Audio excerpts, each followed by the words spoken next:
સુરત જિલ્લાના ધ્રાંગધ્રા શહેરી તથા ગ્રામ્ય વિસ્તારોમાં ઝેરી સાપના અવારનવાર રેસ્ક્યુ જોવા મળે છે. સર્પ રેસ્ક્યુઅરના મતે દરરોજના 3 થી 5 જેટલા સરેરાશ સર્પ રેસ્ક્યુ આવતા હોય છે.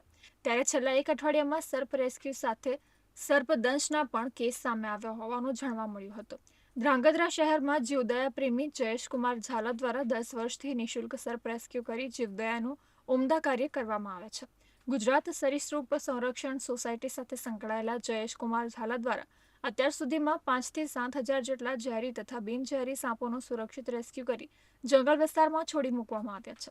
ત્યારે ધ્રાંગધ્રા તાલુકાના રાજપર ગામે મહેશ સેરેવાડિયાની વાડીમાં રહેલા 120 ફૂટ ઊંડા કૂવામાં 3 સાપ જોતા વાડી માલિકે જીવદયા પ્રેમી જયેશકુમાર ઝાલાને જાણ કરતા તેઓએ તાત્કાલિક જયેશ ઝાલા, હેમંત દવે, ઓમ ઝાલા, પુષ્પરાજ ઝાલા સહિત તેમની ટીમના સભ્યો સાથે વાડી ખાતે દોડી આવ્યા હતા, જ્યાં કૂવામાં રહેલા 3 સાપનું ભારે જહેમત સાથે સુરક્ષિત રીતે રેસ્ક્યુ કર્યું હતું.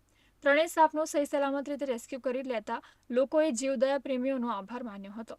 ત્યારબાદ 3 સાપને જંગલ વિસ્તારમાં મુક્ત કરવામાં આવ્યા હતા.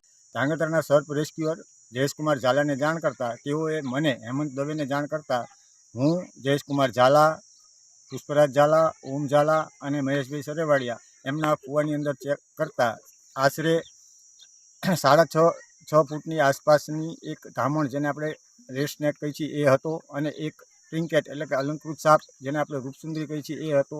એને સુરક્ષિત રીતે રેસ્ક્યુ કરી અને એને એના કુદરતી હેબિટાટમાં મુક્ત કરેલ છે.